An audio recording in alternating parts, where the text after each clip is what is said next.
ಕೊಬ್ಬರಿ ಎಣ್ಣೆ ಅಂತಂದ್ರೆ ನಾವೀಗ ಈ ಪ್ಯಾರಾಶೂಟ್ ಆಯಿಲ್ ತಲೆಗೆ ಹಚ್ಕೋತೀವಲ್ಲ ಕೊಬ್ಬರಿ ಎಣ್ಣೆ ಅದ್ರಲ್ಲಿ ಏನು ಒಂದು ಸೆಂಟ್ ಇರುತ್ತಲ್ಲ, ಅವ್ರೇನ್ ಅನ್ಕೋತಾರೆ ಅಂದ್ರೆ ಅಡಿಗೆಗೆ ಅದ್ ಹಾಕ್ಬಿಟ್ರೆ ವಾಸನೆ ಬಂದ್ಬಿಡುತ್ತೆ, ಹಿಂಗಾಗಿ ಅದನ್ನ ಬಳಸಂಗಿಲ್ಲ ಅಂತ. ಬಟ್ ಶುದ್ಧ ಕೊಬ್ಬರಿ ಎಣ್ಣೆ ಈಗ ಇಡೀ ರಾಜ್ಯಾದ್ಯಂತ ಎಲ್ಲಿ ಬೇಕಾದ್ರೂ ನಿಮ್ಗೆ ಸಿಗುತ್ತೆ. ಕಂಪ್ಯಾರಿಟಿವ್ಲಿ ಒಂದ್ ಸ್ವಲ್ಪ ಜಾಸ್ತಿ ಇರ್ಬೋದು, ಅದು ಆರೋಗ್ಯಕ್ಕೂ ಒಳ್ಳೇದು, ದೇಶಕ್ಕೂ ಒಳ್ಳೇದು. ಆಮೇಲೆ ಕೊಬ್ಬರಿ ಪ್ರೊಡಕ್ಷನ್ ಅಲ್ಲಿ ನಾವು ತುಂಬಾ ಮುಂದೆ ಇದೀವಿ, ಕರ್ನಾಟಕಕ್ಕೂ ಒಳ್ಳೇದು, ಕರ್ನಾಟಕದ ಮಾರ್ಕೆಟ್ ಕೂಡ ಇದಾಗುತ್ತೆ.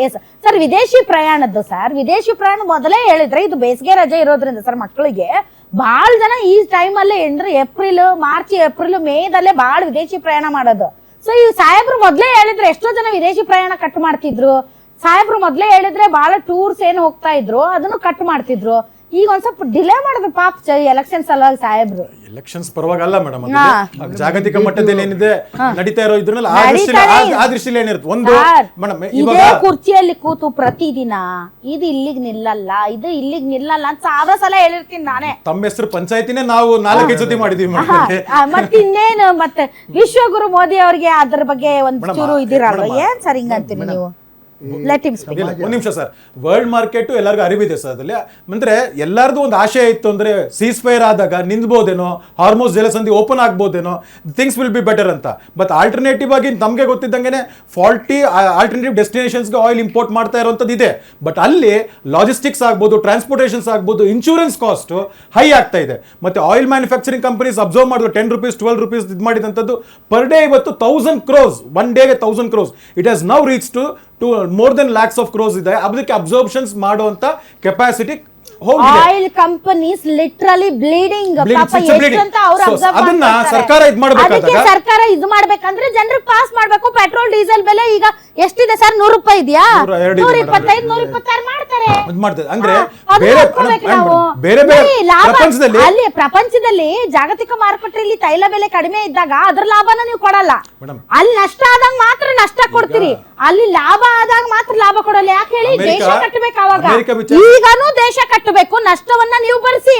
ಯಾಕೆಂದ್ರೆ ದೇಶ ಲಾಭ ಬಂದಾಗ ನಿಮ್ಮನ್ನ ನಾವು ಕೊಡಲ್ಲ. ಯಾಕೆ ಹೇಳಿ? ದೇಶ ಕಟ್ಟಬೇಕು. ಎರಡಕ್ಕೂ ಹಿಂಗೆ ಮಾಡಿ ನಮ್ಮನ್ನ ಲಾಭ ಬಂದಾಗ ಲಾಭ ಕೊಡ್ಲಿಲ್ಲ, ನಷ್ಟ ಮಾತ್ರ ಸರಿಯಾಗಿ ಕೊಡ್ತೀರಿ ನಮ್ಗೆ. ಲೋಕಲ್ ಪೆಟ್ರೋಲ್ ಆಗ್ಬೋದು, ಡೀಸೆಲ್ಸ್ ಆಗ್ಬೋದು, ವರ್ಲ್ಡ್ ಮಾರ್ಕೆಟ್ ಎಷ್ಟೇ ರೈಸ್ ಆದ್ರೂ ಭಾರತದಲ್ಲಿ ಸೇಮ್ ಇದೆಯಲ್ಲ ಮೇಡಮ್. ಅಲ್ಲಿ ಬೆಂದ ಅಮೆರಿಕನ್ ಇದು which can produce and which can export also. ಇವತ್ತಲ್ಲಿ 50% ರೈಸ್ ಇದೆ, 50% ರೈಸ್ ಇದೆ. ಅದರಲ್ಲಿ ಒಂದ್ ನಿಮಿಷ 50% ರೈಸ್ ಇರೋದು ಹೇಳ್ತಾ ಇರೋದು. ನೀವ್ ಹೇಳೋದು ತಪ್ಪಿದೆ. ಜಾಗತಿಕ ತೈಲ ಮಾರುಕಟ್ಟೆಯಲ್ಲಿ ಕಚ್ಚಾ ತೈಲ ಬೆಲೆ ಕಡಿಮೆ ಇದ್ದಾಗ ಬೇರೆ ಬೇರೆ ದೇಶಗಳಲ್ಲಿ ಗ್ರಾಹಕರಿಗೆ ದೇಶೀಯ ಮಾರುಕಟ್ಟೆಯಲ್ಲೂ ಕಡಿಮೆನೇ ಇರ್ತಿತ್ತು.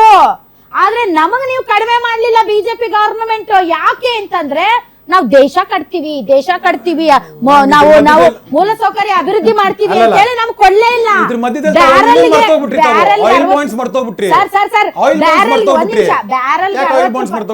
60 ರೂಪಾಯಿ ಇದ್ದಾಗೂ ಅಷ್ಟೇ, ನೀವು ಬ್ಯಾರಲ್ 100 ರೂಪಾಯಿ ಇದ್ದಾಗ್ಲೂ ಅಷ್ಟೇ. ಇನ್ನು 100 ರೂಪಾಯಿ ಮೇಲೆ ಜಾಸ್ತಿ ಆದ್ರೆ ನಷ್ಟ ಮಾತ್ರ ಹೊರ್ಸಕ್ ಮುಂದಿರ್ತೀರಿ, ಲಾಭ ಕೊಡಕ್ ಮುಂದಿರಲ್ಲ ನೀವು. ಅದಕ್ಕೆ ಜನರಿಗೆ ಸಿಟ್ಟು ನಿಮ್ ಮೇಲೆ. ಆದ್ರೆ ನಿಮ್ ಮಧ್ಯದಲ್ಲಿ ಆಯಿಲ್ ಬಾಂಡ್ಸ್ ಮಾಡ್ತೋಗ್ಬಿಟ್ರಿ ಮೇಡಮ್. ಏನ್ ಆಯಿಲ್ ಬಾಂಡ್ಸ್? ಏನ್ ಆಯಿಲ್ ಯುಪಿಐ ಇದ್ರನ್ನೆಲ್ಲ ಆಯಿಲ್ ಬಾಂಡ್ಸ್ ಯಾರು ತೀರ್ಸಿದಂತದ್ದು? ಏನ್ ಆಯಿಲ್ ಬಾಂಡ್ಸ್ ಸರ್? ಹಂಗಂತ ಸರ್ ನೀವ್ ಅಂದ್ರೆ ಗ್ರಾಹಕರು ಸತ್ತು ಹೋಗ್ತೀವಿ. ನೀವು ನಿಮ್ಮ ರಾಜಕೀಯ ಪಕ್ಷಗಳ ಮೇಲಾಟದಲ್ಲಿ ಗ್ರಾಹಕರು ನಾವು ಸತ್ತು ಹೋಗ್ಬಿಡ್ತೀವಿ. ನೀವೇನು ಅಲ್ಲಿ ಬೇಕಾದಾಗ ನಿಮ್ಗೆ ಅಂತಾರಾಷ್ಟ್ರೀಯ ಮಾರುಕಟ್ಟೆ, ಬ್ಯಾಡ್ ಆದಾಗ ಆಯಿಲ್ ಬಾಂಡ್ಸ್, ಸಾಲ ಇವೆಲ್ಲ ಬರ್ತಾವ ನಿಮ್ಗೆ. Madam who controls the oil market madam? I know sir. ಸುಮ್ಮನೆ ಇದ್ದು ಬಿಡ್ರಿ ಸರ್. ಇವ್ರದೊಂದ್ ಮಾತು ಕೇಳಿ ಮತ್ತೆ ವಾಪಸ್ ನಿಮ್ಮ ಹತ್ರ ಬರ್ತೀನಿ ಸರ್. ಕಾಂಗ್ರೆಸ್ ಅವ್ರನ್ನ ಮರ್ತೇ ಹೋಗಿನಿ, ಅದಕ್ಕೆ ಹೇಳೋದು ಸ್ಟುಡಿಯೋಗೆ ಬರ್ರಿ ಸರ್, ನಮ್ಗೆ ನಿಮ್ಗೆ ಲೆಕ್ಕಾಚಾರ ಇರುತ್ತ ಅಂತ. ನೀವು ಅದೆಲ್ಲ ದೂರ ಕೂತ್ರೆ ನಮ್ಗೆ ಲೆಕ್ಕನ ಸಿಗಲ್ಲ. ನೀವು ವಿಠಲ್ ಶೆಟ್ರೆ ಮತ್ತು ಆಯಿಲ್ ಬಗ್ಗೆ ನನ್ನ 2 ಪಾಯಿಂಟ್ ನಾನು ಹೇಳ್ತೀನಿ ಕೇಳಿ. ನೋಡಿ, ನಾವು ಯಾಕೆ ಮೊರಾರ್ಜಿ ಇದು ನಮ್ಮ ಪ್ರಧಾನಮಂತ್ರಿಗಳ ವಿರೋಧ, ಈ ಎಲ್ಲಾ ಆರ್ಥಿಕ ಸಂಕಷ್ಟಕ್ಕೆ ಕಾರಣವೇ ಮೋದಿ. ಯಾಕೆ ಅಂತ ಹೇಳಿದ್ರೆ ಇಂಪೋರ್ಟ್ ಚೈನಾದಿಂದ ನಮ್ಗೆ ಅವರು 2014ರಿಂದ ನಮ್ಮ ಇಂಪೋರ್ಟ್ 200% ಜಾಸ್ತಿ ಆಗಿದೆ. ಆತ್ಮನಿರ್ಭರ್ ಅಂತ ಯಾವ ಇದರಲ್ಲೂ ನಾವು ಆತ್ಮನಿರ್ಭರ ಆಗಿಲ್ಲ. ಪೆಟ್ರೋಲ್ ಬಗ್ಗೆ ಮತ್ತು ಡೀಸೆಲ್ ಬಗ್ಗೆ ಇಲ್ಲಿ ರಷ್ಯಾದಿಂದ ನಮ್ಗೆ ಇಂಪೋರ್ಟ್ ಮಾಡ್ತಾ ಇರುವಾಗ ಅದನ್ನು ರಿಫೈನ್ ಮಾಡಿ ನಾವು ಯುರೋಪಿಯನ್ ಕಂಟ್ರೀಸ್ಗೆ ಎಕ್ಸ್ಪೋರ್ಟ್ ಮಾಡಿದ್ದೇವೆ, ನಾವು ಇಲ್ಲಿ ಮಾಡಲಿಲ್ಲ. ಮತ್ತೆ ಈವನ್ 2014 ನಮ್ಮ ಇಂಟರ್ನಲ್ ಪ್ರೊಡಕ್ಷನ್ ಕಾವೇರಿ ಬೇಸಿನ್ ಎಲ್ಲದಿಂದ 28% ನಷ್ಟು ಭಾರತದಲ್ಲೇ ತಯಾರಾಗ್ತಾ ಇತ್ತು. ಅದು ಇವಾಗ ಮೋದಿ ಅವರು ಬಂದ ಮೇಲೆ 28% 23%ಗೆ ಬಂದಿದೆ. ಮತ್ತು ಬಂಗಾರದ ಬಗ್ಗೆ ಮಾತಾಡುದಿದ್ರೆ ಯಾಕೆ ಬಂದಿದೆ ಸರ್? ಅವ್ರೇನ್ ಕುಂತು ಪ್ರೊಡಕ್ಷನ್ ಮಾಡ್ಬೇಡ್ರಿ ಅಂತ ಹೇಳಿ ಅಡ್ಡ ನಿಂತು ಬಿಟ್ಟಾರೇನು? ಅಲ್ಲ, ಅದಕ್ಕೆ ಆಕ್ಷನ್ ಮಾಡ್ಬೇಕು ಅವರು. ಯಾವ್ಯಾವ ಬೇಸಿನ್ ಇದೆ, ಕಾವೇರಿ ಬೇಸಿನ್ ಇದೆ, ಅದನ್ನ ಆಕ್ಷನ್ ಮಾಡಬೇಕು. ಮೋದಿ ಅವರು ಬಂದ ಮೇಲೆ ಯಾರಿಗ ಆಕ್ಷನ್? ಅವರೊಂದು ಚೈನಾಗೆ ಕಂಪ್ಯಾರಿಸನ್ ಕೊಟ್ರು ಸರ್. Correct sir. ನೀವೇನಂದ್ರೆ ಚೈನಾದಲ್ಲಿ ಟೋಟಲ್ ಇಂಪೋರ್ಟ್ಸ್ ಮತ್ತು ಟೋಟಲ್ ಎಕ್ಸ್ಪೋರ್ಟ್ಸ್ ನ ಕಂಪೇರ್ ಮಾಡಿದ್ರೆ ಅಲ್ಲಿ ಕೊರತೆ ತುಂಬಾ ಕಡಿಮೆ ಇದೆ ಅಂತ. ಸೊ ನಿಮ್ಗೆ ಅಲ್ಲಿ ಎಕ್ಸ್ಪೋರ್ಟ್ ಮತ್ತೆ ಇಂಪೋರ್ಟ್ ಎರಡೂ ಸರಿ ಸಮ ಇರುತ್ತೆ. ಇನ್ಫ್ಯಾಕ್ಟ್ ಅವ್ರಿಗೆ ಎಕ್ಸ್ಪೋರ್ಟ್ಸ್ ಜಾಸ್ತಿ ಇರುತ್ತೆ ಚೈನಾದಲ್ಲಿ, ಹಿಂಗಾಗಿ ಅವ್ರಿಗೆ ಅತ್ಯಂತ ಹೆಚ್ಚು ಎಫೆಕ್ಟ್ ಬೀಳಲ್ಲ ಅಂತ. ಬಟ್ ಸರ್ ಕಂಪ್ಯಾರಿಟಿವ್ಲಿ ನಾವು ತುಂಬಾ ನಾವು ಮುಂದೆ ಬಂದಿದ್ದೀವಿ ಸರ್. ಉದಾಹರಣೆಗೆ ನಮ್ದು ಇಂಪೋರ್ಟ್ಸ್ ಸರ್ ಒಂದು ಮಾತಿಗೆ ನನಗೆ ಕೊಡಿ. ಫಾರಿನ್ ಎಕ್ಸ್ಚೇಂಜ್ ಬಗ್ಗೆ ಇಲ್ಲಿ ಟ್ರಂಪ್ ಅಧಿಕಾರ ಸಿಕ್ಕಿದ ಮೇಲೆ ಡಾಲರ್ ಅಂತಾರಾಷ್ಟ್ರೀಯ ಮಾರ್ಕೆಟ್ ನಲ್ಲಿ ವೀಕ್ ಆಗುವಾಗ ಎಲ್ಲಾ ರಾಷ್ಟ್ರದ ಸೆಂಟ್ರಲ್ ಬ್ಯಾಂಕ್ಗಳು, ರಿಸರ್ವ್ ಬ್ಯಾಂಕ್ಗಳು ಗೋಲ್ಡ್ ಪರ್ಚೇಸ್ ಮಾಡ್ಲಿಕ್ಕೆ ಸ್ಟಾರ್ಟ್ ಮಾಡಿದ್ವು. ನಾವು ಅತ್ಯಂತ ಗೋಲ್ಡ್ ನಾವು ಪರ್ಚೇಸ್ ಮಾಡಿದ್ದೇವೆ. ಆ ಗೋಲ್ಡ್ ಪರ್ಚೇಸ್ ಮಾಡಿದ್ದರಿಂದಲೂ ನಮ್ಮ ಫಾರಿನ್ ಎಕ್ಸ್ಚೇಂಜ್ ರಿಸರ್ವ್ ಕಡಿಮೆ ಆಗಿದೆ. ಅದು ಮಾತ್ರ ಅಲ್ಲ, ಡಾಲರ್ ಸ್ಟ್ರಾಂಗ್ ಆಗುವಾಗ, ರುಪಿ ವೀಕ್ ಆಗುವಾಗ ನಾವು ಡಾಲರ್ ಪರ್ಚೇಸ್ ಮಾಡಿದ್ದೇವೆ. ಡಾಲರ್ ಪರ್ಚೇಸ್ ಮಾಡುವಾಗಲೂ ನಮ್ಮ ಫಾರಿನ್ ಎಕ್ಸ್ಚೇಂಜ್ ರಿಸರ್ವ್ ಕಡಿಮೆ ಆಗ್ತದೆ. ಇದೆಲ್ಲ ಮೋದಿಯವರ ನೀತಿಯಿಂದಾಗಿ ಆದ್ದು.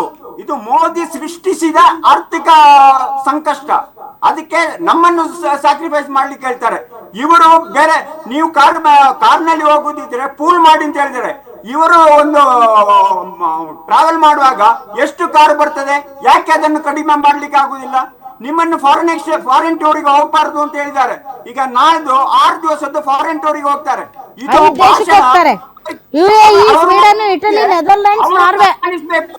ಮೋದಿ ಅವರು ಹೇಳಿದ್ದನ್ನು ಮೋದಿ ಅವರು ಪಾಲಿಸಲಿ, ನಾವು ಪಾಲಿಸ್ತೀವಿ.